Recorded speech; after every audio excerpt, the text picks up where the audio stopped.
Vamos chamar aqui o nosso convidado, vamos falar de Nigéria. Tem alguém falando de caminhão, vocês sabem que às vezes eu pego aqui no chat alguma notícia que está acontecendo, porque eu tô aqui, tô de olho no que está acontecendo. Tem alguém falando caminhão bomba? Não entendi, viu, gente? Se vocês souberem de alguma coisa aí, por favor, me avisem, tá? Então, deixa-me chamar aqui o Bruno. Antes, claro, vou apresentá-lo. Ele já esteve aqui conosco, a gente tratou de um assunto importantíssimo também, que é sobre o crânio de uma liderança malê que foi roubada por uma pessoa e está em Harvard. Quem que é uma das primeiras, logo no começo do Cultura Brasileira, ele veio aqui, a gente tratou disso, a gente falou disso, mas hoje a gente vai falar de um outro assunto, tá? O Bruno Veras, ele é historiador pernambucano, especializado em história da África e do Islã nas Américas. Ele realizou pesquisas no norte da Nigéria, Uganda, Ruanda e outros países africanos sobre mobilização popular, religião e mídia. É professor contratado do mestrado em museologia da Universidade de Toronto, no Canadá, e membro do grupo de trabalho Aracurim, que é justamente sobre esse trabalho que a gente tratou da primeira vez que conversamos. Então, devidamente apresentado, Bruno Veras, seja bem-vindo mais uma vez ao Farol Brasil, ao Noite Brasil, Cultura Brasileira. Obrigado por vir aqui e nos ajudar a entender um pouco, né, sobre o cenário, aí, o contexto, a conjuntura da Nigéria. Boa noite para você. Boa noite, é sempre um prazer estar com vocês. Muito bom. Consegue Bruno, me ouvir? Legal? Conseguimos te ouvir, tá ótimo.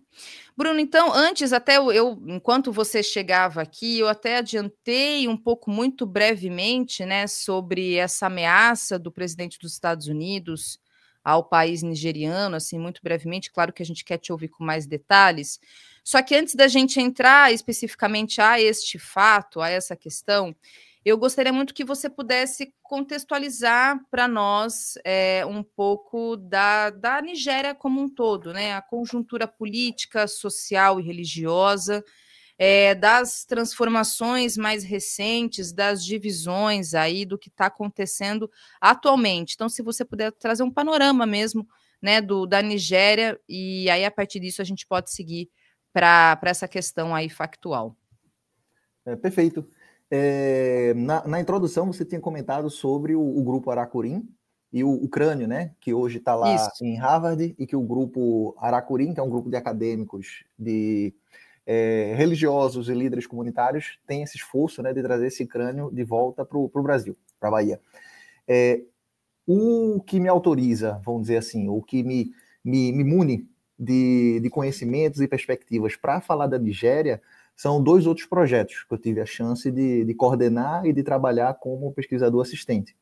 De 2018 a 2021, 4 ou 5 anos, eu fui coordenador de um projeto chamado Protesto Islâmico e Segurança Nacional na África, seria a tradução em português. Projeto dirigido pelo professor Paul Lovejoy e por Melquisedeque Chetima, que é um acadêmico natural do norte do Camarões, né? E eu trabalhei como coordenador desse projeto, o que me levou a trabalhar em loco, em diferentes cidades do norte da Nigéria, junto com pesquisadores, com profissionais das políticas públicas, com ex-vítimas e militares também, né, dos movimentos de protesto islâmico nesse contexto do norte da Nigéria, Camarões, Chad e Níger. Então a gente está falando de uma região fronteiriça entre esses 4 países. Existe um lago bem grande nessa região da África, no Sahel. Então quando eu falar Sahel, se refere a essa região que está abaixo do deserto do Saara, né? É uma região de savana. E nessa região, no meio da África, se você colocar aí no Google o mapa da África, você vai ver um lago bem grande, que é o Lago Chad, que fica exatamente nessa região do deserto do Saara. Então você vai ver um bocado de areia aí no mapa e um lago meio esverdeado, meio verde imenso, que é o Lago Chad, que dá o nome ao país. E esse lago ele fica nessa fronteira entre esses quatro países, né? E essa região desse lago, a bacia do Lago Chad, que contém vários rios que desaguam ou que saem desse lago, vamos dizer assim, é o coração do Boko Haram, né, do Boko Haram e de um segundo grupo, que a gente vai falar também, que se constituiu nessa região a partir de 2015, como um braço do Boko Haram, né? Um segundo projeto é um projeto chamado Escravidão Conjugal em Contexto de Guerra, que eu trabalhei como pesquisador assistente de 2016 a 2022, um projeto liderado pela professora Anne Bunting, que me levou a pesquisar mais ainda o contexto do norte da Nigéria, então me levou a fazer mais viagens, tanto para o nordeste da Nigéria, próximo ao lago, a Yola e outras regiões, visitar o consulado também em Abuja, na capital, onde eu vi, não vá para o norte, é perigoso, né? Então tinham alguns cuidados adicionais que deveriam ser tomados para fazer pesquisa na região, e outras localidades, né? Tanto da Nigéria quanto também vamos dizer assim, de contatos e pesquisas com gente e pesquisadores do Camarões, do Niger e do Chad, né? A Nigéria é um país, vamos dizer assim, complexo, né? Eu acho que não há país que não seja complexo, mas eu acho que existem características na Nigéria que fazem com que vamos dizer assim, as soluções políticas e sociais tenham outras camadas, né, de complexidade que a gente não vê em outros países, onde a formação étnica, a formação pós-colonial se coloca da maneira que se coloca na Nigéria, né? Uma pessoa que me ensinou muito sobre isso é o Jackson Lima, que foi diplomata na Nigéria. Hoje ele é o nosso representante do Brasil na União Africana, na Etiópia, mas por muitos anos ele escreveu e trabalhou na Nigéria enquanto diplomata, né? E uma das questões que ele discute é a formação, vamos dizer assim, democrática da Nigéria, e que corresponde também um pouco à formação religiosa do que existe lá, né? Então, quando a gente chegar na conversa sobre Trump, isso vai ser importante, isso vai ser dado, né? Existe um acordo não muito formal, mas sempre é colocado no período de eleição, né, de um revezamento entre vamos dizer assim, sempre que um presidente na Nigéria é eleito, o presidente vai ser muçulmano e o vice vai ser um cristão. Numa outra eleição, o presidente vai ser um cristão e o vice vai ser um muçulmano, né? A gente agora tem um presidente muçulmano na Nigéria, mas existe esse acordo, né, não formal, político, que garante uma estabilidade democrática num país que é dividido entre essas duas religiões, basicamente, né? Metade do país é muçulmano e essa metade está concentrada majoritariamente no norte, né? Existem duas etnias principais nesse norte muçulmano, que são os Hausa e os Fulani. Então, quem estuda a história do Brasil no século XIX, levanta os malês, presença islâmica africana no Brasil, reconhece essas duas etnias, né? Mas, enfim, a gente não vai falar de Brasil agora e de escravidão, mas existe essa conexão do século XIX entre essa região da Nigéria que a gente está conversando e o Brasil, e o Sul, né? E esse Sul, ele tem características econômicas, étnicas e geográficas que a gente, de uma maneira geral, a historiografia, vamos dizer assim, a ciência política divide em duas partes, né? A gente tem o Sudoeste, que é majoritariamente Yorubá, e a gente tem essa região mais ao Sudeste, que é majoritariamente Ibo, né? E é nessa região do Sudoeste onde está o delta do rio Níger. Nessa região do delta do rio Níger é onde está a produção do petróleo da Nigéria, né? A Nigéria basicamente vive do petróleo. Vamos dizer assim, tributação de imposto de renda não é algo muito funcional, então as receitas do Estado não vêm dessa tributação de imposto de renda.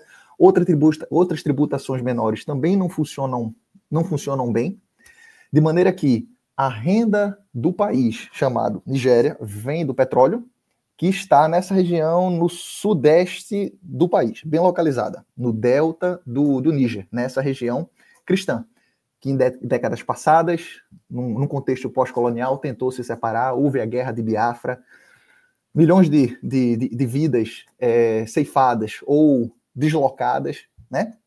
Então existe esse trauma e ainda existe essa, vamos dizer assim, essa disputa recente, vamos dizer assim, essa disputa por uma questão, inclusive, vamos dizer assim, recente na memória, né? Entre esse norte muçulmano e o sul cristão, produtor de petróleo. Né? Então, eu acho que entender essa geografia é importante quando a gente for começar a falar sobre, vamos dizer assim, geopolítica hoje, as declarações recentes de Trump e outras coisas mais. E Bruno, olha, eu perdi uma parte porque eu travei, caí, minha internet deu ruim aqui, enfim, mas acho que você conseguiu aqui trazer para a nossa audiência um pouco desse contexto. E aí, quando se joga a Nigéria, por exemplo, no Google, né, já tem uma informação muito rápida, que acho que traz um pouco, né, a partir da explicação que você trouxe, da relevância da Nigéria, porque segundo aqui o que eu estava vendo, o país mais populoso da África, uma das maiores economias do continente e o maior produtor de petróleo que se tem. Não sei se essa minha pesquisa está correta, até você pode corrigir, por favor, se é isso mesmo. Corretíssima. E foi exatamente nesse momento que tu desapareceste da tela, quando eu estava falando do petróleo. E eu acho que esse é um ponto para a gente ter na cabeça, quando a gente começar a falar das declarações e possíveis intervenções militares e econômicas dos Estados Unidos na Nigéria, né? Petróleo. Sim. E que está bem distante do Boko Haram. Está no sudeste da Nigéria, né? E essas duas outras informações, perfeito. Olha aí, tá vendo ali o rio? Tem ali o rio o Níger. O rio aqui, Níger. né? O rio Níger. Tá, ele atravessa, ele sai ali, passa por Benin, atravessa toda a Nigéria, aí que faz fronteira com Camarões, o Chad ali no norte. Tá certo. Pronto, vamos usar esse mapa rapidinho, né? Para fazer primeiro uma referência ao Lago Chad. Se vocês olharem para o canto superior direito, vocês vão ver um pontinho do Lago direito, que é o Lake Chad, que é o Lago Chad, né? Momentos de seca, ele seca um pouquinho, momentos de chuva, ele enche mais, então a gente consegue ver ele menorzinho ali naquela região, né? Descendo um pouquinho está Maiduguri, que fica em Bornu, que é vamos dizer assim, o estado que hoje, e onde nasceu o Boko Haram e onde a presença do Boko Haram é mais forte. Ainda do norte da Nigéria, vocês vão ver Kano, que é uma cidade imensa, é uma cidade muito grande, 3 milhões de habitantes. Na época da chuva, na época da seca, mais gente entra em Kano. Próximo a Kano tem Katsina, lá em cima, perto do Níger. Também são áreas onde existem influência e ataques do Boko Haram. Aí a gente vai descendo, está Abuja, né? E ao redor de Abuja, aí próximo de Kaduna, é uma região que na Nigéria chamam do cinturão do meio, o Middle Belt, né? Ainda é uma região majoritariamente muçulmana, mas que conta com a presença de cristãos relevante, né? Então, também é uma região que a gente vai conversar sobre e pensar as declarações de Trump, né? Dos órgãos de Estado dos Estados Unidos. Descendo, a gente vê o riozinho, e o riozinho se abre próximo ao oceano, e esse é o delta do rio Níger, que é o segundo rio mais importante da África. Tem o rio Nilo, lá no Egito, e o rio Nilo, que cruza diferentes países da África, né? Então, tal qual a gente, no Brasil, está achando petróleo no delta da Amazônia, no rio Níger também tem petróleo. Muito petróleo nessa região do delta do rio Níger. E também, vamos dizer assim, acidentes ecológicos, alguns desses acidentes ocasionados pela própria população. E a gente pode falar um pouco disso, que eu acho que se relaciona com o que Trump quer dizer sobre os movimentos terroristas, né? Mas acho que tem relação com essa região do sul, do delta do Níger, que é muito problemática. Eu tive também a oportunidade de fazer pesquisas nessa área. Bruno, aí antes da gente entrar na questão do Trump especificamente, eu gostaria que você pudesse explicar para nós, até falar um pouco da origem, do contexto até político em que nasce, né? Começa lá no início dos anos 2000 o Boko Haram, e eu encontrei este mapa, que talvez possa ilustrar um pouco dessa atuação desse denominado grupo terrorista, aí você nos ajuda, inclusive, a entender, porque quando a gente ouve muito, grupo terrorista, a gente já fica, né, com desconfiança exatamente vindo justamente da mídia ocidental, de como ela articula esses termos todos. Então, você pode nos explicar até a atuação do Boko Haram, e como você, inclusive, já adiantou, é uma atuação que está expressivamente ou exclusivamente no norte da Nigéria, isso, porque daí eu encontrei esse mapa, onde essa parte aí, para quem está vendo, em laranja, que é esse norte do país, é onde está a atuação do Boko Haram. Então, como é que ele nasce, a atuação dele? Tem aquele caso famoso, né? Assim, famoso já tem alguns anos, mas muito conhecido, do sequestro das mulheres pelo Boko Haram, foi muito repercutido essa situação toda, mas se você puder explicar para nós um pouco sobre, né, o Boko Haram, a história e a atuação dele. Não, perfeito. Para chegar em 2002, onde surge o Boko Haram enquanto movimento de militância muçulmana, de uma linha islâmica muito específica, só retomar duas questões que você falou, e que eu não coloquei nessa minha descrição, vamos dizer assim, da geografia e macropolítica da Nigéria, né? A Nigéria é o país mais populoso da África, 220 milhões de pessoas, num país que é do tamanho do Mato Grosso, no Brasil, só para a gente ter uma referência, né? Então, é uma população que não está tão distante do Brasil, vamos dizer assim, em termos absolutos, mas que está dentro de um país do tamanho do Mato Grosso. Alguns outros números hoje, já coloco 2025, 250 milhões, né?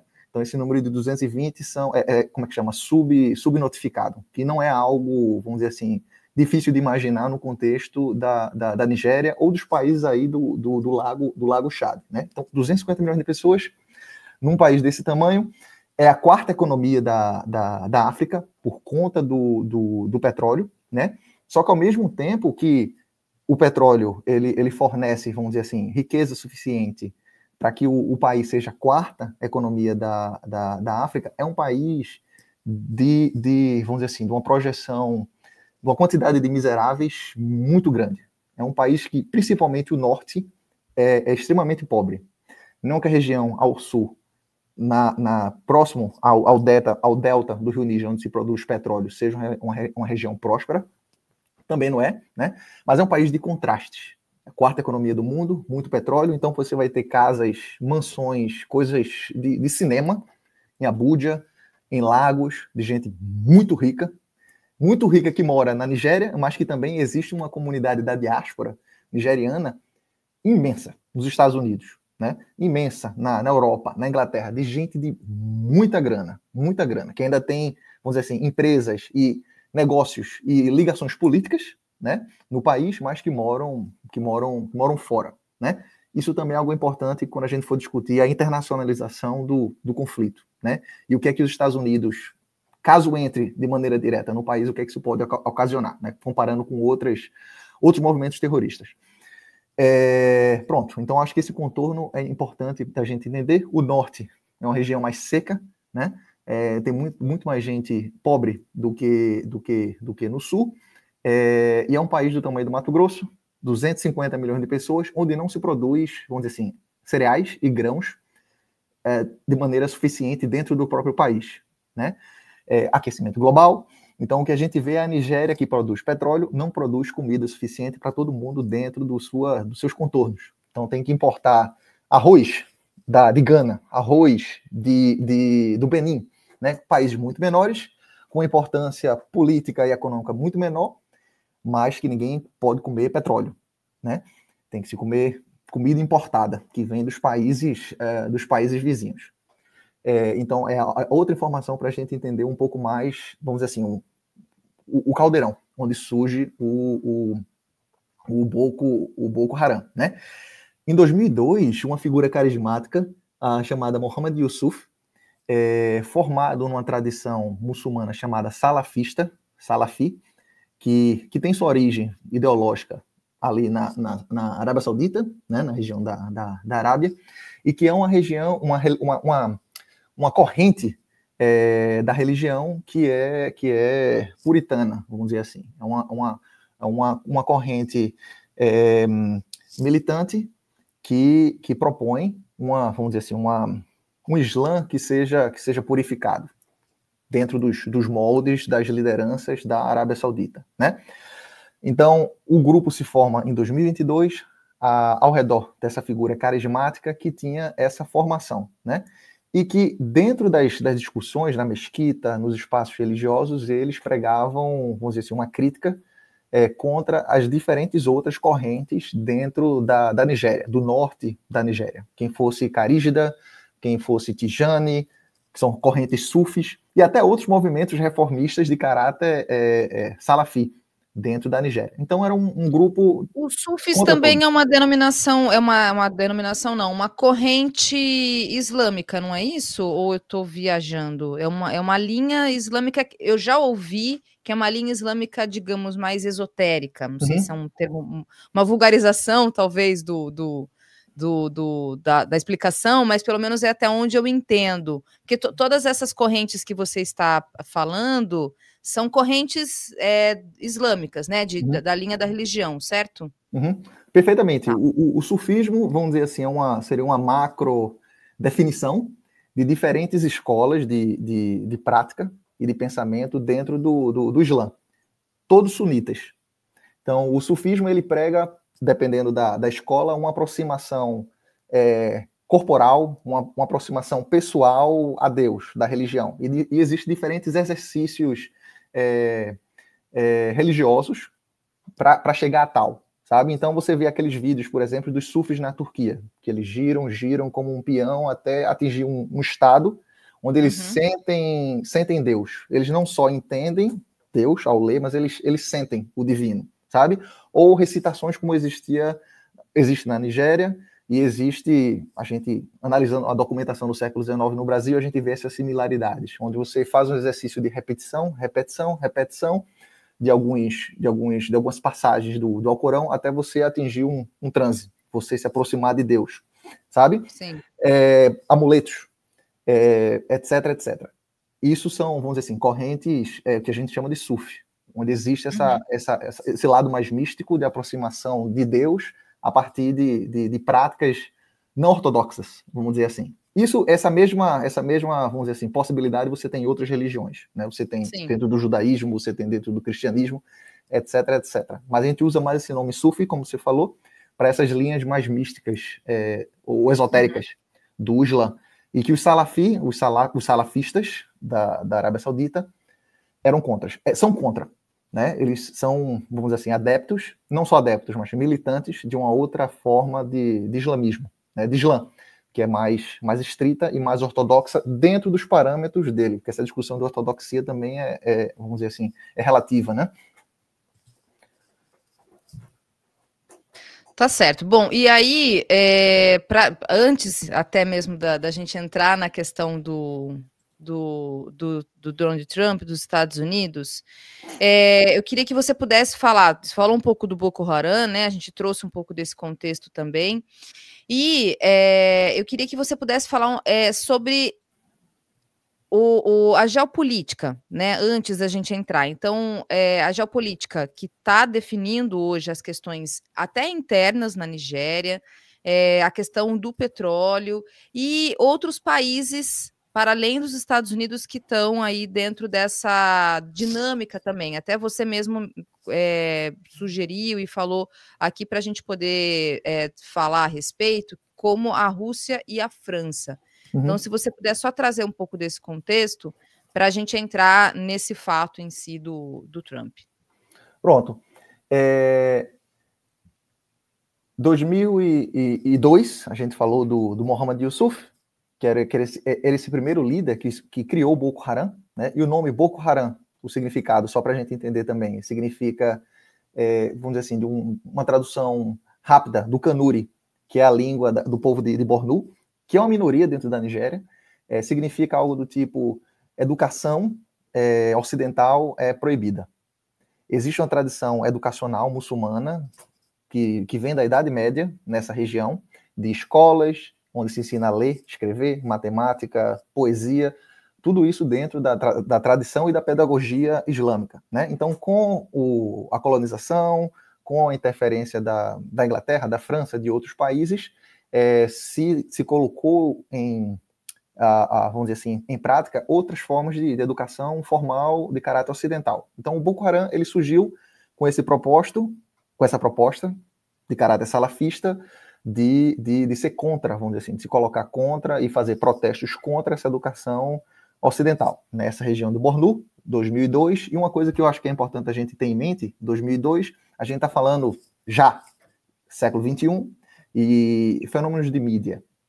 Já existia celular, já existia câmera de celular, já existia internet. Então eu acho que isso é importante de ter em mente, para o que a gente vai começar a conversar, né? Esse grupo islamista militante, ele fazia protestos contra essas outras religiões, de uma maneira até perseguia de maneira violenta, como a gente vê no Brasil também algumas regiões quebrando estátuas, quebrando coisas de outra religião. A gente via isso com os salafistas do Boko Haram até 2009, quando que a polícia da Nigéria resolve fazer uma operação, né? Então, várias pessoas desse movimento são presas, algumas, inclusive, de maneira arbitrária, e o Yusuf, na cadeia, ele é assassinado. A declaração da polícia é que ele escapou, que ele não estava nas mãos dos policiais do Estado nigeriano quando ele morreu, mas existiam vídeos que foram gravados do assassinato de maneira sumária e cruel. Tem esse vídeo que circula ainda hoje pelos WhatsApps da Nigéria. Existem CDs que se vendem nos mercados de Kano e Katsina com conteúdo e discursos dos líderes do Boko Haram. Você pode comprar no mercado. Eu comprei no mercado para fazer um banco de dados, enfim. Onde se tem esse vídeo que circula. E o fato que ele circula também informa alguma coisa, né? A importância de lembrar disso. Do assassinato perpetrado pelo Estado nigeriano desse líder e vamos dizer assim, da mentira que foi colocada depois, dizendo, não fomos nós, a gente não fez essa crueldade com o líder carismático de vocês. Depois de 2009, depois dessas rebeliões que aconteceram seguidas e concomitante a essas prisões e a morte do primeiro líder do Boko Haram, o grupo some e volta em 2010 com outro caráter, com um caráter realmente terrorista, né? Esse grupo, entre 2010 e 2015, quando está no seu ápice, 2016, é um grupo que existe até hoje, se tornou o grupo terrorista, e a gente pode falar um pouco mais sobre definição de terrorismo, de violência de grupos paraestatais, etc, até como uma referência que eu acho que isso informa também um pouco do que está acontecendo no Brasil, mais mortífero do planeta, de todos os tempos, né? Vamos lembrar que, apesar de ser um grupo local, até 2015 esse grupo não tinha redes internacionais com outros grupos terroristas que existiam por aí, até 2015, mas já era o grupo mais mortal do mundo. País extremamente populoso, é um grupo que tinha as suas ações concentradas no norte da Nigéria, que é majoritariamente muçulmano, né? Então a maior parte das vítimas do Boko Haram são muçulmanos, ponto. Morrem cristãos, são perseguidos cristãos, pessoas que têm outras religiões não abraâmicas, mas a maior parte das vítimas do Boko Haram são muçulmanos, né? Indo para o ponto que Thalita colocou, vamos dizer assim, da discussão mais geopolítica, eu posso, vamos dizer assim, colocar algumas questões que se referem a isso, mas eu acho que a gente ouvir o Donald Trump e as suas declarações, eu acho que poderia, vamos dizer assim, ajudar a gente a entender essa geopolítica que eu vou descrever, sabe? Tá bom. Então, só colocando assim, né? A gente está falando de 4 países, só a título de introdução para a gente ver a declaração do Trump, que ele escreveu, depois ele declarou na Casa Branca, e antes dele fazer essas declarações, existem toda vamos dizer assim, uma preparação dos ministérios da defesa, que agora é o Ministério da Guerra, das relações internacionais, antes dele abrir a boca. né? Então a gente não deve pensar que Trump abriu a boca de maneira espontânea. Existe toda uma preparação antes, né? 4 países. A Nigéria, mais ao sul, o Camarões, que é um país francófono, majoritariamente francófono, e outros 2 países ao norte, sem fronteira com o mar, né? Que são países majoritariamente, praticamente todos eles, muçulmanos, que é o Chad e o Niger, países francófonos que até hoje sofrem com uma influência econômica e política da França de maneira muito intensa, né? Até mesmo a moeda sendo impressa na França. Movimentos de golpes de Estado recente mudaram um pouco a dinâmica, principalmente desses 2 países, do Chad e do Niger, e outros dessa região do Sahel, que eu falei, desse cinturão abaixo do deserto do Saara. Sahel em árabe significa a borda, que é a borda do deserto, que expulsou as tropas francesas, que está tentando se livrar dessa influência política, econômica e militar da França, né? Burkina Faso é um desses outros países, né? Que não tem, vamos dizer assim, o seu problema com Boko Haram, mas tem outros grupos terroristas que agora são filiados a um braço do Boko Haram. Pós-2015, a gente pode falar sobre isso depois, mas, por exemplo, o Traoré, que é o novo presidente do Burkina Faso, que é até um cara boa pinta, também tem a cabeça assim raspadinha, e tem uma tendência, primeiro, nacionalista, né? Vem criando empresas de caráter estatal e estrutural, negociando a exportação do ouro, etc, etc, nacionalista e pró-Rússia, né? Então, esse é o cenário que a gente tem que entender um pouco antes de ir para a declaração do presidente, as declarações do presidente Trump e dos Estados Unidos da América. Bom, vou colocar então na tela, gente, e aí a dinâmica que eu faço sempre aqui, tá? Eu vou estar legendado, mas a gente tem grande parte do nosso público, até porque o programa também vai para o Spotify, só escuta, né? Então eu solto um pedacinho, aí à medida que eu conseguir ler também aqui, porque tá bem pequenininho, aí eu vou falando, tá? Eu vou parando e vou falando. Então, no último dia 5 de novembro, agora, na semana passada, o Trump fez exatamente essa declaração, Bruno, inclusive, que me enviou, que aí ele vai explicar, dar um pouco do contexto daquilo que lá no começo, antes do Bruno entrar, inclusive, eu disse, que é essa ameaça mesmo, né, que o presidente dos Estados Unidos fez em relação à Nigéria. Então, acompanhe. Nigerian government continues to allow the killing of Christians. O governo nigeriano continua permitindo o assassinato. The USA will immediately stop. Os Estados Unidos suspende imediatamente all aid and assistance to a ajuda e assistência à Nigéria. Nigeria. We're going to do things to Nigeria that Nigeria is Faremos coisas à Nigéria not going to be happy about. E podemos muito bem invadir. And may very well go into that now disgraced country, guns ablaze. Peraí, gente, que tá um pouco confuso aqui, porque ele travou, tá? Para eliminar completamente to completely wipe out the Islamic terrorists who are terroristas islâmicos que committing these horrible cometem essas atrocidades horríveis. Atrocities. I'm hereby Estou instruindo o nosso departamento instructing our Department of War to prepare for de guerra. Estou instruindo o nosso departamento de guerra a se preparar para possible action. If we attack, possível ação. Se atacarmos, will be fast, vicious and sweet. Será rápido, violento e certeiro. Just like the terrorist thugs attack our assim como os bandidos terroristas atacam os nossos preciosos cristãos. Cherished Christians. These are cherished people. These are great. Essas são as pessoas preciosas. Great people. Leave them alone. São as pessoas excelentes. Deixem-nas em Warning. paz.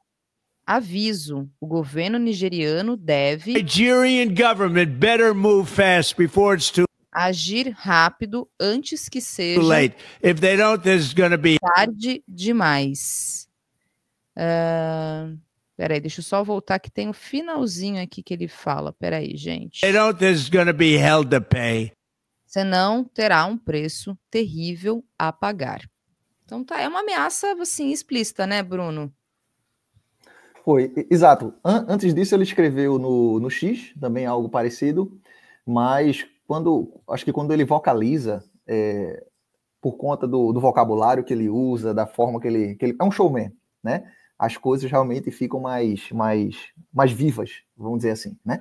O governo nigeriano, o Estado nigeriano, prontamente escreveu um relatório muito interessante, né? Respondendo ao Trump, mas a presidência, de maneira mais imediata, falou que os Estados Unidos são bem-vindos para ajudar, contanto que respeitem a integridade territorial da Nigéria, né? Essa foi a primeira declaração da presidência. Depois, esse relatório de várias páginas explicando a questão do norte, Boko Haram, e o Estado Islâmico, província da África Ocidental, que a sigla é ISWAP, que é vamos dizer assim, um irmão. Irmão é uma palavra ruim, porque hoje eles estão brigando, né? 2 dias atrás, inclusive, o Estado Islâmico África Ocidental invadiu a região, vamos dizer assim, onde o Boko Haram se esconde hoje, que é a floresta de Sambisa, que fica naquela partinha do mapa que Thalita nos mostrou, né, no nordeste da Nigéria, e matou 200 soldados do Boko Haram, né? Então são 2 grupos de militância islâmica. O Estado Islâmico África Ocidental, ele é um braço que se solta do Boko Haram por uma questão de disputa de liderança, né? E hoje é o grupo mais perigoso, né? O Boko Haram se enfraqueceu muito de 2017 e 2018 para cá, né? Onde se dá, por exemplo, o contexto do sequestro das meninas Chibok, dessa vila de Chibok, foram 276 meninas, né? A maior parte delas cristã, porque era uma escola de caráter religioso no Middle Belt, naquela parte do meio da Nigéria que eu falei, onde está a capital, né? O Boko Haram sequestra essas meninas, inclusive uma delas, está aí Abuja, de leste para oeste é o cinturão do meio, né? Onde existem bolsões de população cristã nesse norte muçulmano, né? O governo nigeriano, então, ele pagou uma empresa americana, Levic, se não me engano, $1,2 milhão para que fizesse a cobertura e a publicidade desse evento, né? Então, por isso que a gente ouviu falar do Boko Haram. Não foi porque, vamos dizer assim, o governo americano, ou a Europa, ou Michelle Obama se solidarizou, mas porque o governo gastou essa grana para que essa notícia saísse de dentro do seu país, né? Imagina, o grupo mais terrorista do mundo, a gente não fala sobre ele, o governo tem que gastar mais de $1 milhão pagando para uma empresa americana para que a gente ouça, para que a gente se interesse, né? Então, Michelle Obama fez uma declaração, se criou uma campanha internacional, soltem nessas meninas, várias delas foram libertadas depois, algumas delas, inclusive, foram casadas com militantes do Boko Haram dentro da floresta, voltaram com filhos, por isso que essa questão de gênero das vítimas do Boko Haram, não só das vítimas, mas também dos como é que se diz, dos militantes, dos soldados do Boko Haram, é também importante da gente olhar esse fenômeno usando lentes, vamos dizer assim, de gênero, né? Até como uma maneira comparativa para pensar o Brasil também, que a gente pode fazer isso depois. Uhum, sim. O Boko Haram se enfraqueceu, esse grupo agora internacional, com ligações com o ISIS. Como é que ele chama, se puder falar novamente, Bruno? O nome desse grupo? Deixa eu te dizer em inglês exatamente, que é o Islamic State West African Province. Então é tipo assim, Estado Islâmico, província da África Ocidental. Da mesma forma que existe no Mali e em Burkina Faso o Estado Islâmico, província do meio do Saara, vamos dizer assim. Né? Então, Mas ele nasce de uma dissidência do Boko Haram, ou ele é um grupo que nasce, enfim... Uma dissidência. Inclusive, tá o líder, o cabeça, era filho do criador do Boko Haram. O filho mais velho, vivo até então, do Yusuf, do Mohammed Yusuf. Né? Existe uma dissidência. O Estado Islâmico Central, lá na Síria, diz que o novo líder do Boko Haram deve ser o filho do já crescido, que já era militante, deve ser esse Abu Musab, al-Barnawi, E o líder do Boko Haram, então, se nega e há uma cisão. E esse outro grupo se fortalece de uma maneira muito mais eficiente do que o Boko Haram, a partir de 2016, 2017, 2018, tanto por conta, vamos dizer assim, desses laços internacionais. Eles se espalham pelo Camarões, então tem batalhas horríveis no Camarão, no Níger, nesses países francófonos, mais ao norte, né? Quanto também pela eficiência de sequestros.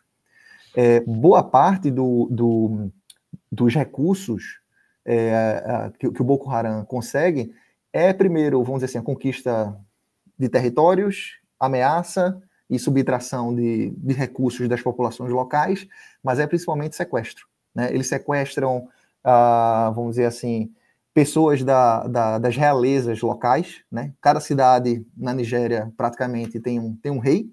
Então é um país muito pobre, mas esses reis têm muita grana. Então sequestra o Lamidu Fulani de tal cidade. Sequestrou o cara. Hoje ele mora lá na Inglaterra, né? Mas foi sequestrado, pagou X milhões de naira. Sequestra um outro rei em outro lugar. Sequestra um engenheiro chinês, né? Ou 3 engenheiros chineses. Teve um caso pouco tempo atrás de engenheiros franceses e chineses. Isso deu 3,2 milhões de dólares para o Boko Haram. Né? Então, Bruno, só explica uma coisa, acho que você até falou um pouco, o Boko Haram, ele nasce a partir dessa orientação ideológica, que aí é uma definição, inclusive, de ser um grupo terrorista, né? Aí depois eu quero muito te ouvir para a gente tentar trazer um pouco daquilo que está acontecendo no Brasil. E aí esse grupo dissidente também, ele também tem essa atuação a partir desse viés ideológico, que é a não ocidentalização, né, do território, mas a atuação especificamente é territorial, ela é assim, através ali da força, da violência, poder ter dominação territorial e portanto, econômica também desses territórios aonde eles vão invadindo e vão criando esses conflitos. Basicamente, essa é a atuação desses dois grupos, o Boko Haram até um determinado momento e esse segundo grupo agora com uma atuação mais efetiva atualmente. Isso. A ideia, desde 2016, desde 2010, quando esse grupo muçulmano, de militância muçulmana, se torna um grupo terrorista, é construir um califado, vamos dizer assim, é construir um emirado, né? Que seja dominado por eles, que tenha vamos dizer assim, uma legislação própria, que seja um país, né? Quando o ISIS vamos dizer assim, incorpora esse outro braço do Boko Haram como uma província deles, então até o nome província é significativo nesse sentido, né? O ISIS tinha o seu califado lá no Oriente Médio até pouco tempo, até a Rússia assim, se envolver e todas aquelas questões que a gente viu 5 anos atrás, né? Eles tinham o país deles, entre o Iraque e a Síria. Da mesma maneira, o Boko Haram e o Estado Islâmico, a África Ocidental, querem construir o seu país. Na região do Saara, Burkina Faso e Mali, também eles querem ter o seu país, né? Tanto por uma questão de, sei lá, acho que conquista de território, vamos dizer assim, faz parte dessa ideia, como você quer ter um país, mas existe uma ideologia política mais ampla, não é somente conquistar um território, eles querem ter um país onde as pessoas sigam aquela ideologia, onde quem não faz parte daquilo tem que morrer, né? Muçulmano, cristão ou não, porque eles querem criar esse Estado totalitarista, não sei, talvez seja um nome ruim, mas é que onde o pensamento e a ideologia... Perfeito, mas uma teocracia. Exatamente, salafista. Agora, e aí, Bruno, eu queria pedir para você até falar um pouco para nós da atuação do atual presidente, que é o Bola Ahmed Tinubu. Não sei se é esse o nome dele, você me corrija, por favor. Ele, pelo que eu estou vendo aqui, ele é de um partido chamado Congresso de Todos os Progressistas, ele governou o estado de Lagos, foi senador também. Se você puder até falar um pouco da organização política atualmente na Nigéria e as tensões aí que estão colocadas junto dessas organizações terroristas, né? E como é que atua esse atual presidente nessa conjuntura toda? Pronto. Tanto ele quanto o anterior, eu acho que existem mais continuidades do que qualquer outra coisa. Porque existem os partidos, mas existe esse acordo informal, entre um presidente muçulmano, um vice cristão, um presidente cristão, um vice muçulmano, né? Então, eu acho que existe uma continuidade de algumas características que são interessantes. Obrigado pela pergunta, também igualmente interessante para a gente pensar o Boko Haram, né?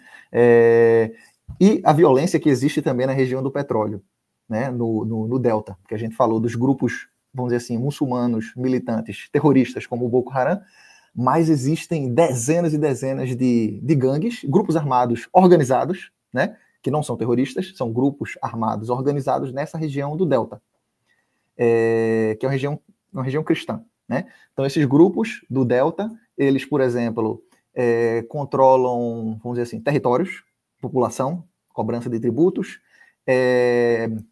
roubo de petróleo. Então, eles dão um jeito, por exemplo, de perfurar ou, sei lá, fazer uma armação, uma gambiarra, numa armação de extração de petróleo, para que com um caninho eles consigam tirar aquele petróleo e vender depois, e sequestros. Me arriscaria a dizer que existem mais sequestros no sul da Nigéria de personalidades e de estrangeiros do que no norte. O último sequestro de um estrangeiro no norte, acho que foi em 2014, que foram esses 3 chineses, né? Talvez eu esteja enganado, 2016, talvez. No sul, não.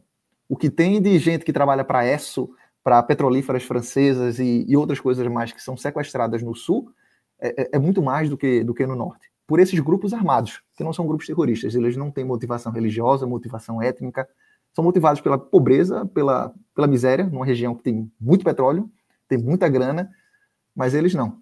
O que sobra para eles é vamos dizer assim, um território que não dá para plantar, que está contaminado, que fede a óleo, a petróleo, por conta dessas perfurações ilegais que a população mesmo faz, né?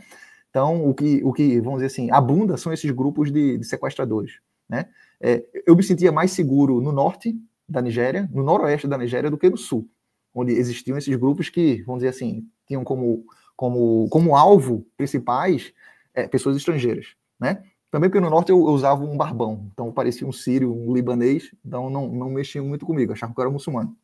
Mas, enfim, existe essa característica do sul, né? Então, inclusive, isso contradiz o que o Trump está dizendo, né? Dos cristãos, dos preciosos cristãos. Ele está falando, quando ele fala isso, ele está falando com o eleitorado dele, né? Supremacistas brancos, supremacistas cristãos. Então, é tipo assim, vamos numa cruzada salvar esse pessoal que estão sendo maltratados e exterminados pelos muçulmanos. Quando que, vamos dizer assim, boa parte da violência de grupos armados e sequestros e problemas, vamos dizer assim, até de uma dimensão política e econômica, está no Delta, está no sul, sequestrando engenheiro da ESSO, sequestrando engenheiro americano. Não é o que o Boko Haram está fazendo. O Boko Haram está matando a população local. Antes de ontem, 200 membros do Boko Haram morreram num confronto com o Estado Islâmico África Ocidental, né? Então, eu acho que existe uma continuidade na seguinte forma, da dimensão, como é que a gente pode dizer, da violência do Estado, tanto com o Goodluck Jonathan, presidente anterior cristão, quanto com o Tinubu. O exército, o Estado nigeriano é extremamente violento. O Boko Haram é horrível, o exército nigeriano não fica atrás, né? Conversando, por exemplo, com pessoas que entendem, só para a gente ter um nível, né, por exemplo, do treinamento, não falar nem da ideologia do Estado e do Exército. E aí a gente pode conversar sobre o Brasil, sobre o Rio de Janeiro, que vamos dizer assim, é horrível. O que a gente ouviu de gente com marcas de algema entre os mortos que estavam na floresta, a gente já tem esses relatórios, né? Sim. O exército nigeriano, por exemplo, quando você está perto de se formar, isso eu ouvi de mais de um pesquisador da Nigéria, tem um cabrito, e para você se formar enquanto militar, você tem que matar aquele cabrito com a mão. Para quê? Para você não ter medo de ser cruel, para você não ter medo de matar. Isso a gente está falando de um organismo de Estado, né? Isso a gente não está falando de um grupo paraestatal, de um grupo terrorista, do grupo armado. Isso a gente está falando do exército nigeriano, que quando entra numa vila procurando o Boko Haram, a população civil sofre de maneira horrível, né?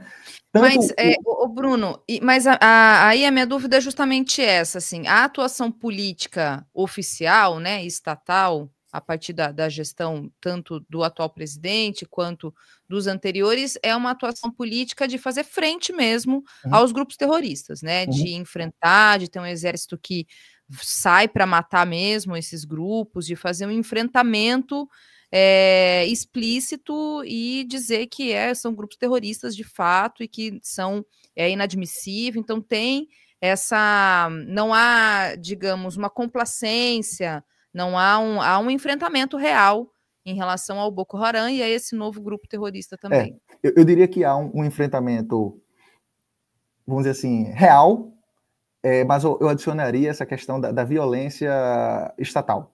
Da violência estatal não só perante o grupo em si, mas a população local, né? Por isso que uma das práticas mais comuns na região é a organização vamos dizer assim, do que eles chamam qual é o nomezinho em inglês? Algo tipo... Já me vem o nome na cabeça, mas é meio que milícias locais. A maior parte dessas pessoas são caçadores, arco e flecha, uma arma, vamos dizer assim, básica de caça. A galera sabe atirar, porque quando você vai matar um leão, você não pode errar o tiro, né? Então os caçadores do norte da Nigéria, eles realmente são bons, têm armas extremamente limitadas, mas eles combatem o Boko Haram, né? Essas pessoas. Então, muitas vezes, antes do exército entrar, esses grupos já existem, já fiscalizam se alguém está entrando na vila com uma bomba. Criança, também, que o Boko Haram ele sequestra crianças ou usa meninas mendigas ou meninos mendigos que abundam nas feiras das cidades nigerianas, como coloca essa veste, vai ali no meio da mesquita, né? Então, existem relatos como esse. Então, essas pessoas das milícias fiscalizam, né, de maneira que, para evitar que o Estado nigeriano tenha que ir para lá e para ajudar também ao combate contra o Boko Haram. Os 4 países da base do Lago Chad, eles têm uma aliança militar. Os militares do Chad são extremamente competentes, extremamente treinados, têm os equipamentos necessários que são básicos também, mas que eles sabem usar no Sahel, aqueles carros com metralhadora, conhecem bem a geografia. Do Níger, a mesma coisa, mas a Nigéria é um lugar complicado. E esses 4 países que você diz Níger, Chad, Nigéria e Camarões, né? Perfeito, existe essa aliança regional que faz esse controle desse grupo terrorista. E eu acho que é importante a gente ter isso em mente, porque o Boko Haram, apesar de ter esse outro braço do Estado Islâmico, a gente está falando de um conflito local, regional. Você não vai ver ninguém do Boko Haram explodindo o metrô em Londres, como foi o caso do ISIS, como foi o caso da Al-Qaeda, né? Por quê? Porque esse confronto foi, vamos dizer assim, esse problema do Boko Haram e do Estado Islâmico África-Ocidental sempre foi administrado pelos 4 países, os militares dos 4 países. Você vai ver em alguns relatórios, né? E é por isso que os Estados Unidos têm toda essa inteligência sobre essa região. Desculpa, que os Estados Unidos têm base militar por lá e usam drones para capturar, vamos dizer assim, inteligência, para ver a região, dão esses relatórios aos militares nigerianos. A França, até poucos anos atrás, fazia o mesmo, mas você não vai ver, vamos dizer assim, uma intervenção de soldados americanos na região, como aconteceu com outros países, sabe? O que gerou isso, vamos dizer assim, isso está bem discutido na literatura sobre o tema, o fato do Estado Islâmico ir para, por exemplo, para a Inglaterra, inclusive para recrutar membros, né? Hannah Bellini, que é pesquisadora na UFBA, escreveu um livro sobre isso, né? Sobre esse recrutamento e mídia, que eu acho que é um outro ponto que eu falei no comecinho, né? Os grupos estatais, o exército nigeriano, não só faz o enfrentamento desses grupos, como filma. O Boko Haram, quando faz os enfrentamentos ou quando tem, vamos dizer assim, declarações para fazer, filmam. Então, todas essas, vamos dizer assim, essas ocorrências e essa violência por parte dos grupos armados não estatais contra o exército são filmadas, são celebradas, quanto também os vídeos dos soldados do Estado nigeriano filmando todas essas violências que eles perpetram, também são filmados e circulam. Circulam não só entre os soldados... Uma demonstração de força, né? Uma demonstração de força, de poder. Eu diria que, tipo assim, é uma demonstração de força e poder, mas existem consequências diferentes para quem assiste, né? Aí a gente tem que pensar a visualidade, não só como uma maneira de mostrar, mas, vamos dizer assim, as consequências, as repercussões e de como aquele que assiste, vamos dizer assim, captura e sente aquele vídeo, né? Vamos dizer assim, os meninos, os homens que entram dentro do Boko Haram, e é por isso que é interessante da gente entender esse fenômeno, não só a partir do campo, vamos dizer assim, ideológico, de entender os líderes, as declarações dos líderes, mas entrevistar esses jovens é importante, né? Então a gente está falando de um grupo islâmico, onde boa parte desses meninos que são, ou de homens que são capturados, eles não leem árabe, eles não conhecem não decoraram o Alcorão, eles não entendem não estudaram religião, sabe? Então, o quão religioso é esse grupo, sabe? Da base. Eu acho que é um bom ponto que você traz, até eu ia te perguntar isso, inclusive porque algumas pessoas aqui estão falando, trazendo um pouco desse aspecto. Ó. O tio Du, por exemplo, ele diz, ou seja, é impossível, ele falou no começo da nossa conversa, tá? Mas acho que dialoga um pouco com o que você trouxe. Ele fala, ou seja, é impossível qualquer tipo de entendimento em religião, mesmo sendo da mesma fé. O conflito é inevitável. E aí ele complementa dizendo, não existe possibilidade de qualquer política que não esteja entre essas duas religiões, aparentemente, falando em relação, né, a essas duas religiões monoteístas aí, tanto o islamismo quanto o cristianismo. Mas aí você traz esse outro aspecto, né, que não é necessariamente pura e simplesmente religioso. Isso. A que se deve na sua avaliação, Bruno? Pronto, eu acho que o ponto que o colega colocou, ele se refere a uma questão mais macro, né? A Nigéria, quando se constitui como um país, ela era claramente dividida em duas partes, né? Que os britânicos resolveram, dentro de um acordo com as lideranças locais, no contexto de descolonização, colocarem juntas, né? Então, eu diria que essa solução do presidente muçulmano, do presidente cristão, etc., é vamos dizer assim, uma solução da inteligência do povo nigeriano para continuar com um país forte, um país que, durante toda, vamos dizer assim, eu diria, não só a existência formal da Nigéria, mas de todos os estados que existiram nessa geografia no passado, existia uma convivência interreligiosa, sabe? Então, é uma solução da própria inteligência nigeriana esses arranjos políticos, para que continue a existir enquanto um país. E é um país, querendo ou não, economicamente próspero. Existe uma elite local extremamente corrupta, existe uma lógica de acumulação, que eu diria que não é nem só, vamos dizer assim, formalmente capitalista, mas também aristocrática. É cabuloso, sabe? Você entender a elite nigeriana, porque não é só uma questão de dinheiro.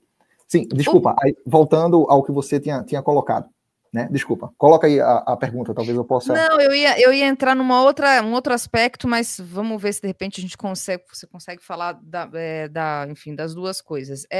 Muito se ouve quando fala, até acho que de maneira bem superficial mesmo, né? Quando se trata-se de conflitos em países africanos, de conflitos étnicos.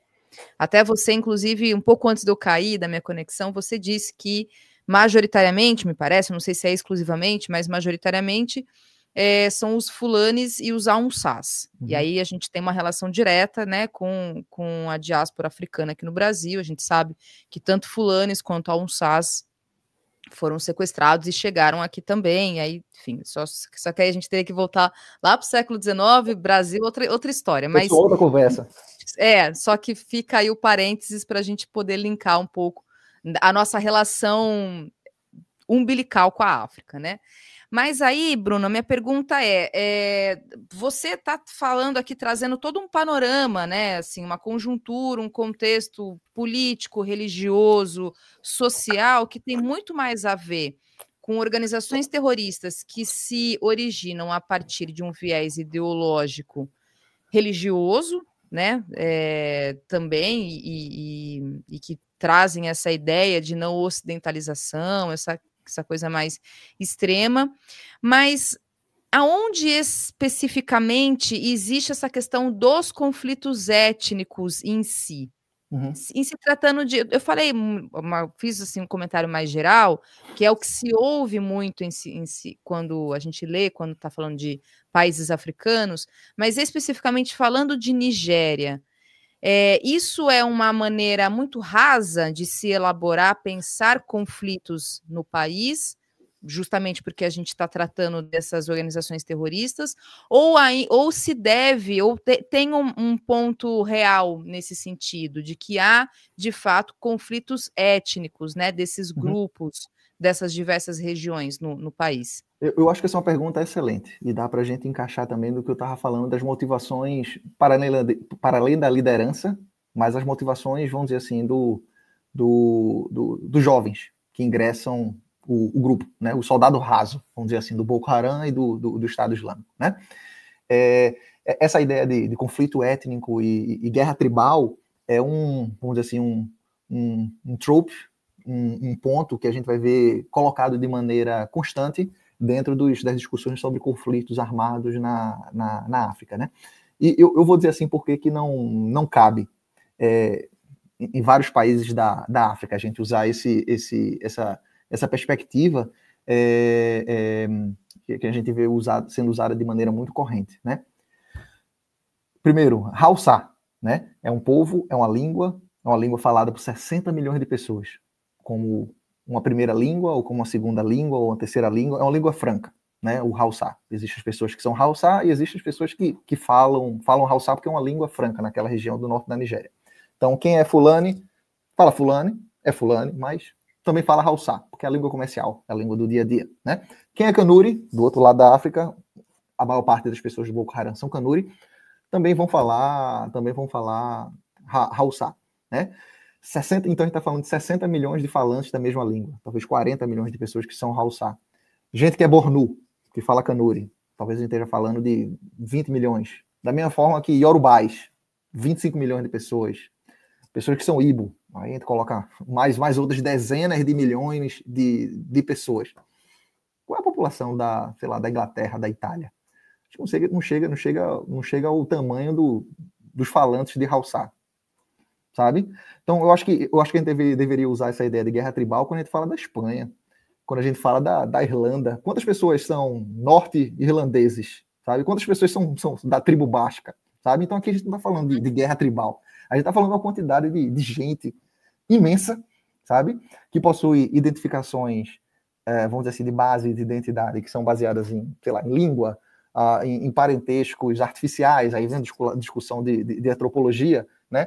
De religião, etc. Existem várias camadas de identificação e de identidade extremamente complexas, mas que a gente está falando de vamos dizer assim, de grupos de identidade que compõem, 60 milhões de pessoas, 30 milhões de pessoas, que são, vamos dizer assim, é a população de um país de médio porte na Europa, sabe? Então eu acho que tem um quê de racismo ou de etnocentrismo quando a mídia ocidental cobre uma linguagem bem colonial, né, Bruno? Uma linguagem quase que se remete a um século XIX, um neocolonialismo que está tentando olhar para a África a partir dessa ótica, né?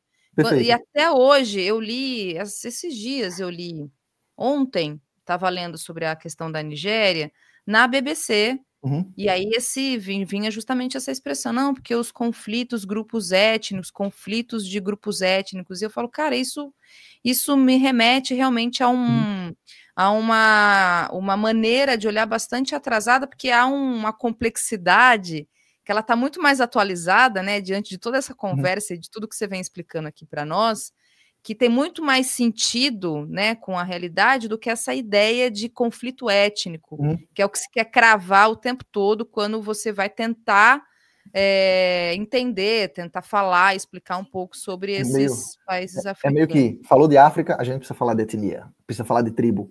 Isso. Eu acho que não é a coisa mais relevante quando a gente fala do Boko Haram, por exemplo, que é o movimento terrorista mais mortal do mundo, sabe? Existem recortes étnicos de como surgiu, de como os primeiros militantes foram incorporados, mas vamos dizer, é um corpo multiétnico, sabe? E que Eu acho que muitas vezes a religião e a etnia, elas entram como forma de linguagem, vamos dizer assim, sabe? É meio como a forma como as motivações políticas são expressadas. Eu diria que não só as motivações políticas, mas também as motivações, vamos dizer assim, mais pessoais. E aí a gente fala um pouco sobre o soldado raso, dos 200 meninos que morreram dentro da floresta de Sambisa, lutando contra outro grupo islâmico que era irmão do Boko Haram até 2015. Por que esse pessoal entra nesses grupos armados? Sabe? Por que esses meninos de 18, 19, 17, 16 resolvem fazer parte desses, ou grupo armado, organizado, ou, no caso do Boko Haram e do ISIS, província África Ocidental, grupos terroristas, sabe? E eu acho que a resposta para isso, para pensar isso e para discutir isso, tá não só em, vamos dizer assim, em ler as declarações e as cartas das lideranças, mas entrevistar o menino que acabou de ser preso.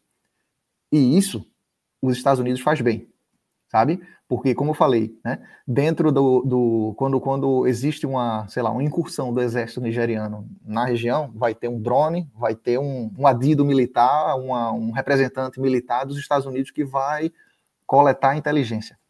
E parte da coleta da inteligência se faz não só comprando os CDs de discursos dos líderes em Kano e Katsina, mas garantindo que vai ter criança, vai ter adolescente que não vai ser morto.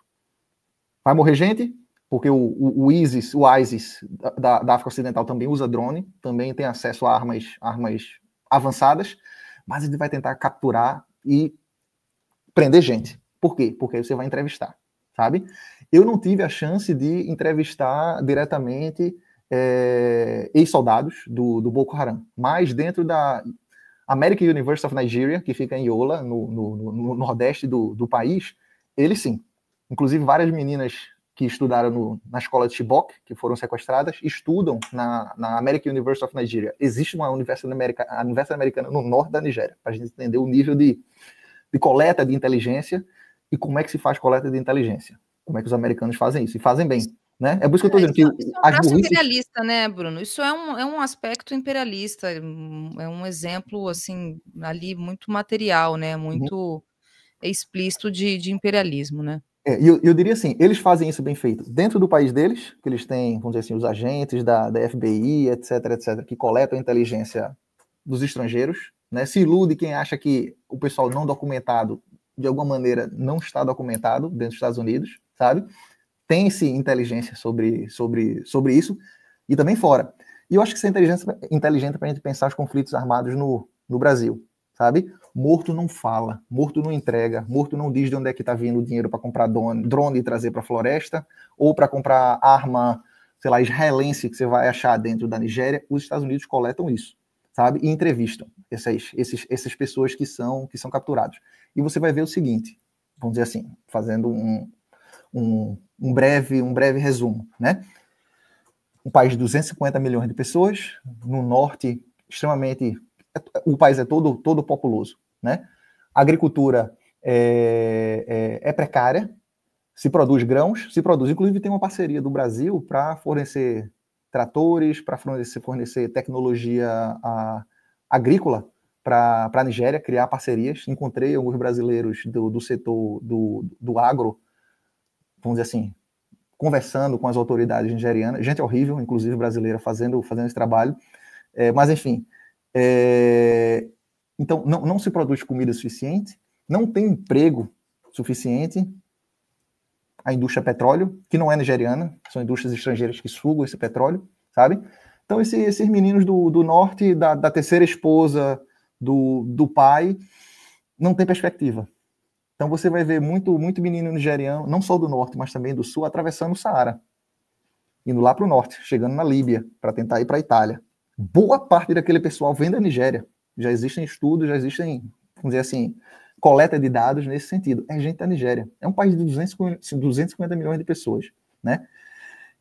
Eu não acho que seria estranho de pensar daqui a, sei lá, 10, 20 anos, uma crise humanitária na Nigéria, nesse sentido. De migração intensa, né? E você se juntar a um movimento que diz, você que não tem moral, você não tem dinheiro para ter uma esposa, para ter uma casa, toma uma moto e tu vai se juntar ao grupo da gente. Tu vai fazer uns corres. Qual é o corre? Não, tem esse explosivo aqui, tu vai trazer para fulano. Essa moto é tua. Toma essa arma. Dentro da tua comunidade agora tu vai ser respeitado. Agora tu vai ter que fazer isso, isso e aquilo. O menino vai entrar. O jovem do Boko Haram para um grupo terrorista vai fazer isso. E a gente vê isso nas falas, sabe? E tem um segundo momento, que eu acho que isso é uma chave. E existem, vamos dizer assim, essa mesma interpretação a gente vê em outros contextos, sabe? Que é a ideia do irmão de armas, do irmão de sangue. Muitas vezes você está lá dentro da floresta, trocando tiro com autoridades nigerianas, né? Trocando tiro com outros grupos, você cria um tipo de laço com o seu amigo que está ao seu lado, que muitas vezes não é nem algo, vamos dizer assim, racionalizável ou racional. Se cria um sentimento de solidariedade, um laço de aliança com aquelas pessoas que estão ao seu redor, que muitas vezes você tá fazendo aquelas ações, aqueles crimes que você não está nem pensando muito no que você está fazendo. Você está ajudando o corre do amigo. Você está ajudando o amigo com quem você trocou adrenalina, com quem você ajudou a trocar bala, com quem você matou um cara que você viu o vídeo do Estado nigeriano torturando e matando o líder que lhe ensinou aquelas coisas em árabe, ou que matou o seu amigo e filmou, e você viu que o Estado nigeriano não é um lugar seguro para você voltar e querer ser um cidadão daquele lugar, porque você viu corpos que estavam com a marca da algema, sabe? Aí, Bruno, é o tal do sentimento de pertencimento, né? Aí dentro de uma conjuntura, um contexto, como você bem aqui detalhou. E assim você fala do tráfico ou do Boko Haram. Então, aí vai justamente para que eu queria muito te ouvir, até quando a gente estava conversando mais cedo, você trouxe esse elemento que eu acho importante para se pensar, que digamos, o que a gente tem acompanhado no Brasil. A gente, há 2 semanas, vimos a maior chacina da história recente do Brasil, né? 121 mortos, nas condições que a gente acompanhou. Esses mortos, muitos deles com situações brutais de violência, decapitação, mãos e pés atados, e enfim, né? Tudo aquilo que a gente vem acompanhando, a gente vem falando aqui nessas 2 últimas semanas. E aí eu queria muito te ouvir um pouco, a partir até dessa elaboração que você trouxe, as aproximações, acho que você até está falando um pouco delas aqui de alguma forma, e as diferenças explícitas sobre as organizações criminosas no Brasil. E aí queria aproveitar para te ouvir também dessa relação que é o que se tem tentado fazer, dessa aliança da extrema-direita brasileira com o imperialismo estadunidense, de se tentar criar aqui, então, uma viabilidade para que aquilo que a gente tem falado e denunciado, uma possível invasão de teor militar dos Estados Unidos a partir, então, de uma legalização de que as nossas organizações criminosas são organizações terroristas, e que a gente sabe que não é verdade, a partir da primeira definição, que é o viés ideológico, que a gente já falou. Então, eu queria muito te ouvir a partir dessa questão, as semelhanças, as aproximações, e como é que você está olhando para isso a partir dessa sua experiência, né? Olhando para a Nigéria, para esses 4 países, né, da África, e pensando um pouco sobre aquilo que a gente tem acompanhado e está vivendo aqui no Brasil. Eu acho que é uma pergunta excelente, porque junta, vamos dizer assim, geopolítica, não só dentro da África, mas no contexto mais amplo dessa, vamos dizer assim, da decadência desse Império Americano, e tentando se recolocar no mundo, né? E fazer como é que se diz? O que é que a Nigéria, o que é que a situação da Nigéria pode nos informar sobre o pensamento que a gente pode elaborar do Brasil, né? Então, eu acho que isso é um exercício interessante, porque o exercício que eu venho vendo vamos dizer assim, de especialistas em política pública e questão de combate à criminalidade, muitas vezes é o caso da Itália, né? Por conta das máfias e tal, mas talvez a Nigéria tenha algo a ajudar a gente a pensar também, né? Trump, ele tem os seus planos para o Brasil, e que a gente vem vendo ele sendo desenhado, inclusive com auxílio de lideranças e políticos dentro do Brasil, tal qual também a Nigéria, sabe? A Nigéria é um lugar extremamente, como é que eu posso dizer, americanófilo. Adora os Estados Unidos, em vários sentidos. Tanto econômico, como a gente vê o AESO e empresas americanas no Delta, ali embaixo. Ainda assim, a Nigéria controla melhor o preço do petróleo, de como é que eles querem vender. Então, não é só oba-oba. Pode ser que seja. Talvez seja isso que Trump esteja planejando, né? Então, tem a questão de usar a ideia da eliminação de cristãos e a morte de cristãos para você poder controlar mais o petróleo no delta do Níger. Para mim, isso é algo óbvio. Também é óbvio para os analistas políticos que vêm falando dessas intenções de Trump. Como ele fala para o povo de dentro dos Estados Unidos, vamos defender os cristãos, mas também as intenções dele do lado de fora. Mas acho que tem um segundo ponto que eu ainda não vi nenhuma análise geopolítica nesse sentido. 2 anos atrás, houve uma série de golpes e de revoluções no Sahel. O Chad, o Niger mudou de presidente, Burkina Faso, também questões dentro do Mali, e esses países expulsaram os franceses. E convidaram, abraçaram tropas mercenárias russas, que é Poxa, como é o nome daquelas tropas mercenárias russas de elite? Talvez o chat possa ajudar. Me fugiu o nome agora deles, mas que eles atuaram na Síria e atuam também no Saara. Inclusive, o líder dessa tropa mercenária foi assassinado de uma maneira esquisita lá na Rússia, né? Então, primeiro, essa região do Sahel, que produz urânio, muito urânio, produz outros minerais preciosos, ouro, recursos naturais e minerais abundantes. Wagner, perfeito. Obrigado, Fernando. Exatamente, eles estão no Sahel ajudando o Chad, ajudando Burkina Faso, né? Então, é uma região que perdeu o seu, vamos dizer assim, o seu velho dono, a França. A França não está mais lá, sabe? O que está lá é essa presença russa, mercenária, através do Wagner. A cabeça do americano é terra sem dono, sabe? E é uma terra preciosa, que tem urânio, que tem petróleo, que tem gás, que tem ouro. Então, não é só sobre petróleo. Eu acho que é sobre tomar um lugar que foi da França e que não é mais, numa região que está se tornando cada vez mais aproximada da Rússia. E a Nigéria é essa base. Sempre foi, sabe? Então, eu acho que invadir a Nigéria ou conquistar a Nigéria de uma outra maneira não é só sobre o petróleo. É sobre uma questão maior vamos dizer assim, de influência geopolítica naquele cinturão todo. E que não tem a ver com, sei lá, uma solidariedade ao povo nigeriano. Os Estados Unidos não liga. Não estranhem em descobrir daqui a 10 anos que vários desses grupos que estavam atuando no Mali são patrocinados pela França, ou que são patrocinados pelos Estados Unidos. Gente do pior tipo. Feito o atual presidente agora da Síria, que expulsou o Bashar al-Assad, era terrorista, foi visitar a Casa Branca, né? Hoje ele é o novo cabeça da Síria, para afastar a influência russa da Síria, né? Então eu acho que tem o petróleo, mas eu acho que tem essa influência regional maior e que a Nigéria pode ser essa base para os Estados Unidos incorporar e controlar essa região que não tem mais o seu antigo dono colonial, que é a França, né? Voltando para o Brasil, né? Isso também se colocou de maneira bem clara desde das tentativas de enquadrar o que está acontecendo no Brasil como terrorismo, através da extrema-direita no Brasil, discussão que vem se estendendo até hoje, porque tem esse lado, essa intenção, né? Tentar encaixar o que está acontecendo no Brasil dentro e aí vem essa palavra que a extrema-direita coloca de maneira frequente, para se encaixar a narrativa de Trump.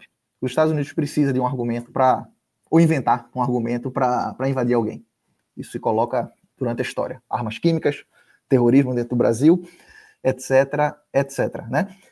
O que a gente tem no Brasil não é terrorismo, de maneira clara e óbvia. Não existe uma motivação ideológica, não existe uma motivação religiosa dentro desses grupos. São empresas de caráter capitalista e legal que atuam de maneira, vamos dizer assim, inteligente, tanto dentro das suas bases, na favela, ou em São Paulo, lá naquela rua, aquela rua mais importante, como é que chama? Faria Lima, né? Faria Lima. Lembrei agora do personagem de Hermes e Renato, o Bossa, passeando na Faria Lima, mas que são organizações criminosas organizadas, não são terroristas.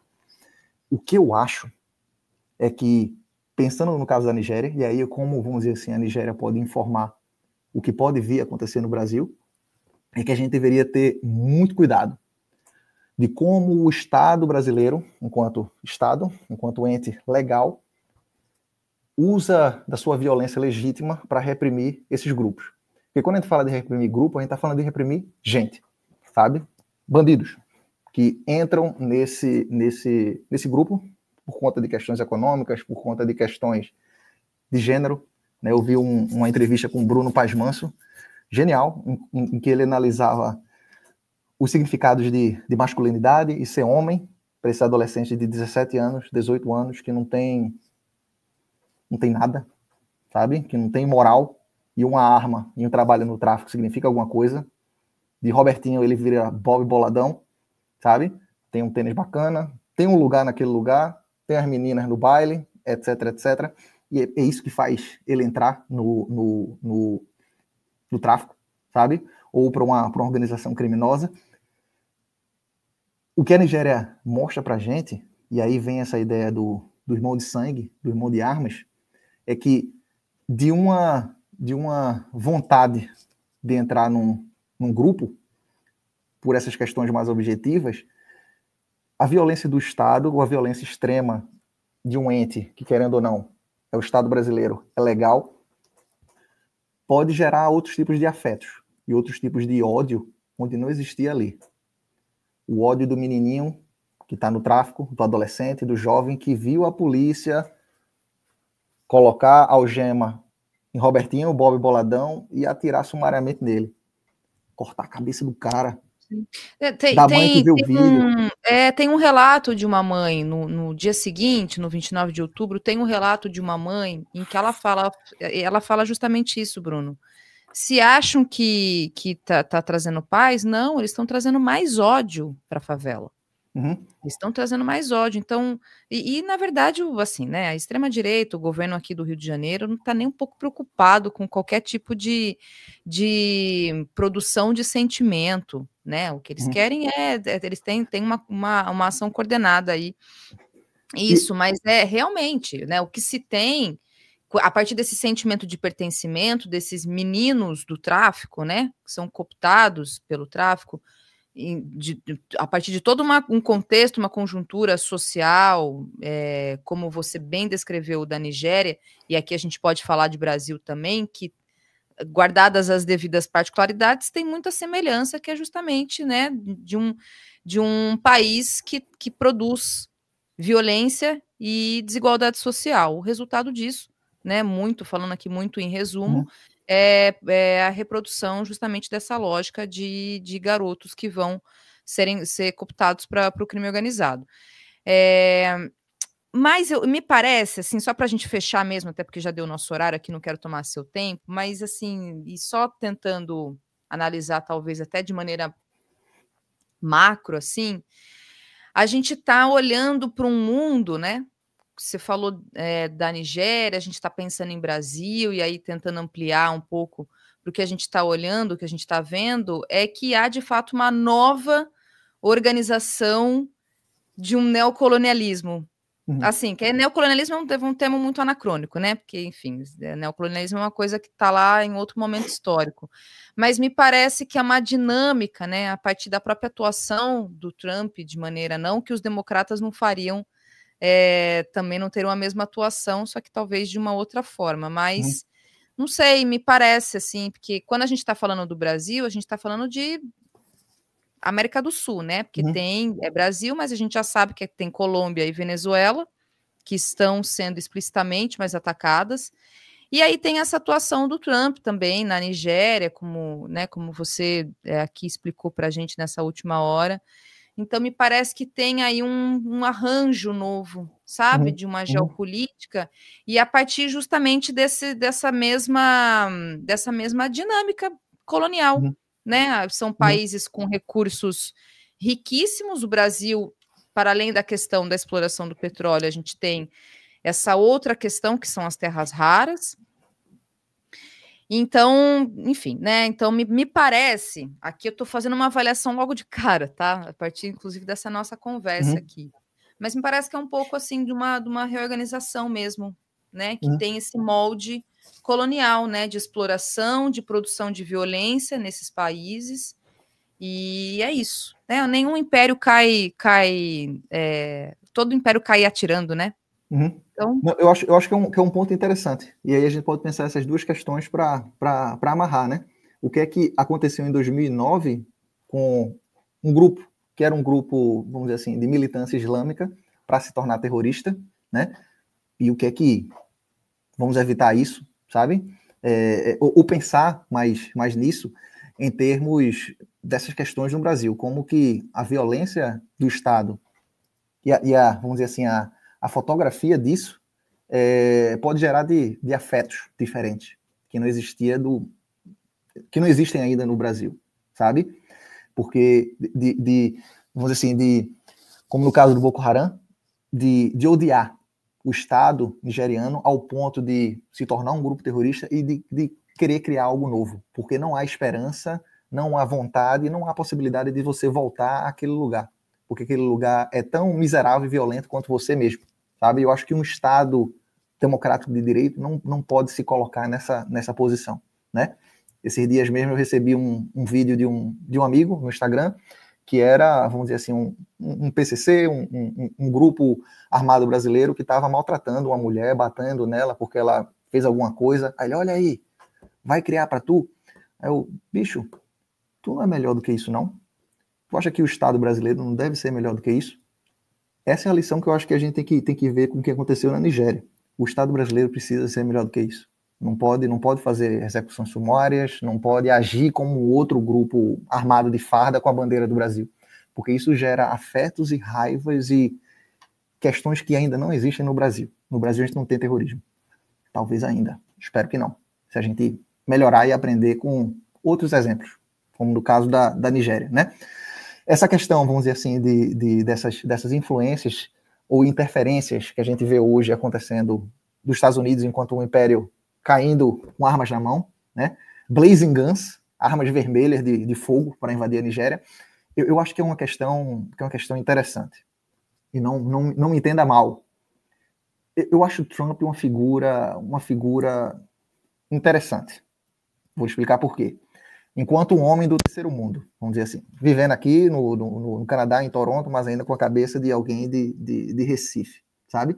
Eu acho que é mais fácil, e a gente vê evidências disso, eu vou mostrar como, de você lidar com um bully, que vai lhe dizer como é que ele vai bater em você, que ele vai gritar com você, que vai chamar nome e vai se colocar na posição de vilão mesmo. Blazing guns, nós vamos invadir o seu país se você não parar de fazer isso. Um herói de filme de faroeste, ele não fala assim, sabe? Trump fala. Então, ele é o bully. E eu acho que para um país do sul global, você lidar com bully é mais fácil do que você lidar com um ninja que faz o que faz com uma mão nas costas e você não vê o que ele está fazendo. O Obama, sabe? Que se mostrava naquela posição, que ganhou o Nobel da Paz, mas que deixou de assinar, por exemplo, documentação de acordos contra o uso de mina terrestre, que até hoje aleja crianças no sul da Ásia e na África, sabe? Então, eu acho que tem uma coisa talvez interessante nesse Trump. A gente vê até mesmo gente como é que chama, autoridades da Europa criticando os Estados Unidos, criticando o patrão, sabe?